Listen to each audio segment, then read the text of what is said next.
The Atlanta Hawks are a team that I think we need to be talking a lot more about. I mean, nobody has really said anything about the Atlanta Hawks this offseason other than the Dejounte Murray extension and the John Collins trade. They still got Trae Young, who's still one of the best players in the NBA. I'd definitely say top 20, maybe top 15. John Collins got shipped off to Utah, so they get rid of that contract. They bring in a couple of one veteran guard and one young guard, but a couple of backup guards for this squad. And like I said, Dejounte Murray goes out, gets that bag, re-signs on a long-term extension, which we will talk about here shortly. The Hawks, I think they've got some pieces that people are sleeping on a lot that I think you need to buy some stock in. So make sure to hit the like button and leave me a comment down below, as it really helps out in the YouTube algorithm. Also, about 96% of the people that watch these videos are not subscribed to the channel, so if that's you, what are we doing? Come on, just hit that subscribe button. It takes a second out of your time. Turn on the post notifications. If you like NBA content, this is the place to be. Now let's go ahead and get started looking at the loyalty here with Dejounte Murray. Long-term, 4-year, $120 million extension. And honestly, in today's world where guys like Tyrese Halliburton, LaMelo Ball are getting 5-year, $260 million extensions, this is a great price tag for Dejounte Murray, a guy that put up 20.5 points a game, 6.3 assists, 5.1 rebounds per game last year in Atlanta, and he was playing real well. 46% from the field, 35% from three, 37 minutes a game. Obviously a really good defender. They had to bring him in alongside of Trae Young to be a really good defender, because Trae more the offensive guy, Dejounte more defensive, but he can still give you 21 points a game and 5 assists. 1.5 steals per game as well. Like I said, good defender there. Great value. We talked about it compared to... You can't really look at the numbers anymore when it comes to these huge contracts being signed. Just look at the percentage of the salary cap that they're getting. I saw that in 2013. Look at the percentage of the salary cap compared to now, instead of looking at the big numbers. That kind of puts it a little bit more into perspective for you.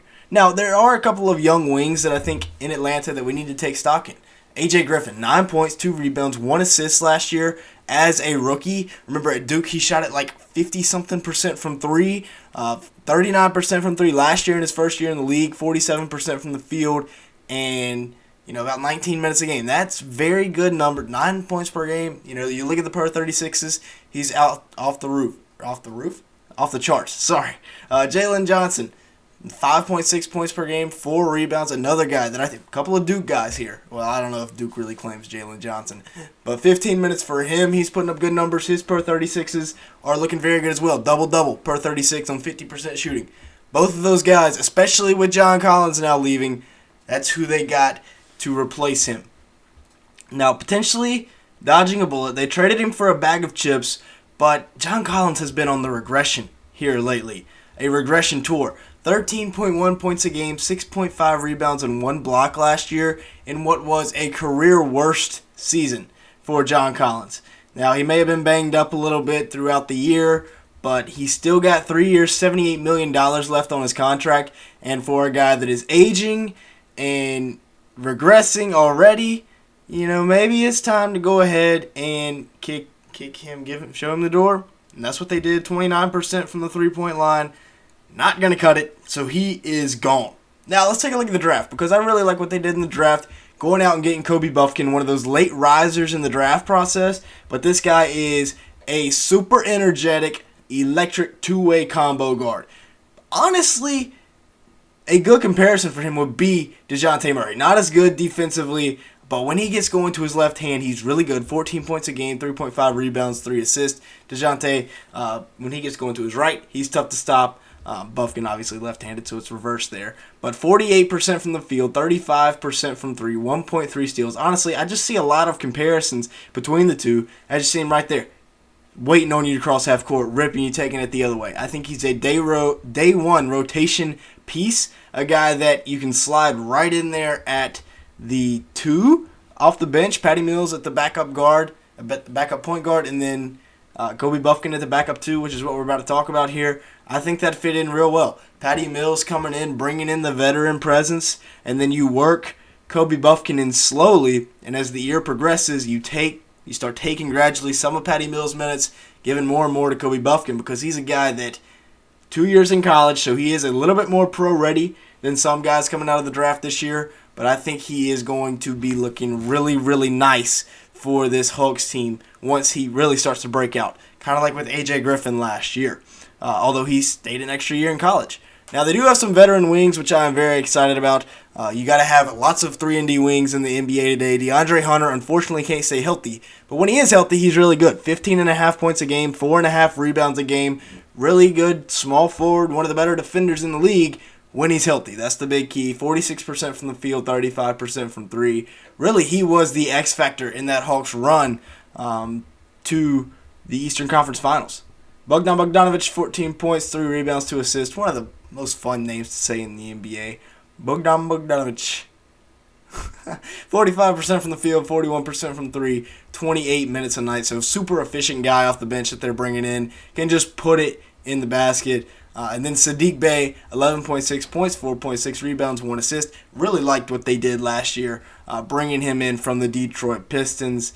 Got to add another wing. They did it. 47% from the field, 40% from 3, 5 3-point attempts. Saddiq Bey, Bogey, both 40+% from 3. Even DeAndre Hunter, not a bad 3-point shooter. All good pieces to have around Dejounte and Trae.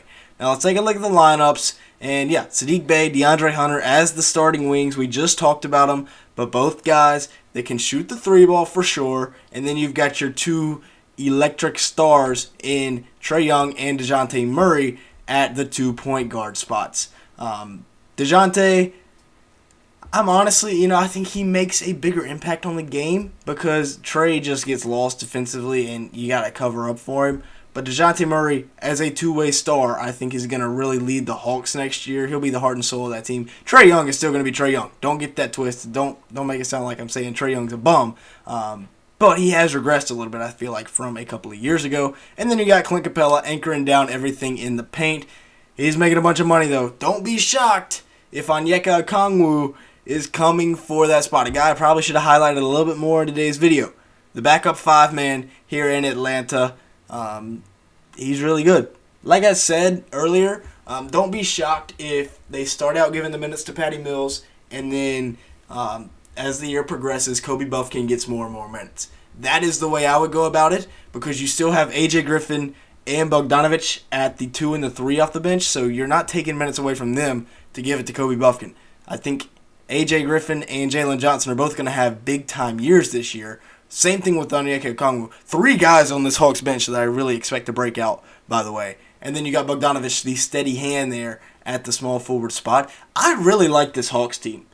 I mean, maybe they're not getting the most love in the world, but they still have pieces like with Kobe Buffkin, the rookie, that can battle and can come in and get minutes away from guys like Patty Mills. So this team has the potential to get better and better. Really, their only weakness, I feel like right now, is their backup point guard spot. If AJ Griffin and Jalen Johnson play the way I project them to play, then really the only weakness is the backup point guard spot. And I feel like Kobe Buffkin can come in and do that no problem.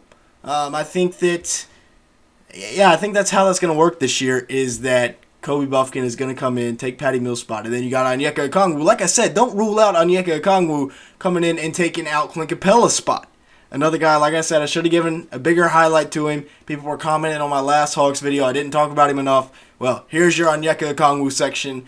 Dude is going to, he's been getting better and better every year. The more run they give him, the better he plays. They're finally starting to see that, I feel like. And yeah, Onyeka Okongwu, got to watch out for. I'm really liking this Hawks team next year. I think they take a huge step forward just because all their young guys start to progress. They've changed from a team that's getting older. They've quickly flipped the script into a young, exciting team with lots of development to do. So with that being said, that's going to be it for today's video. Thank you so much for watching. Make sure to hit the like button and hit the subscribe button if you did enjoy at any point. And with all that being said, thank you so much for watching today's video.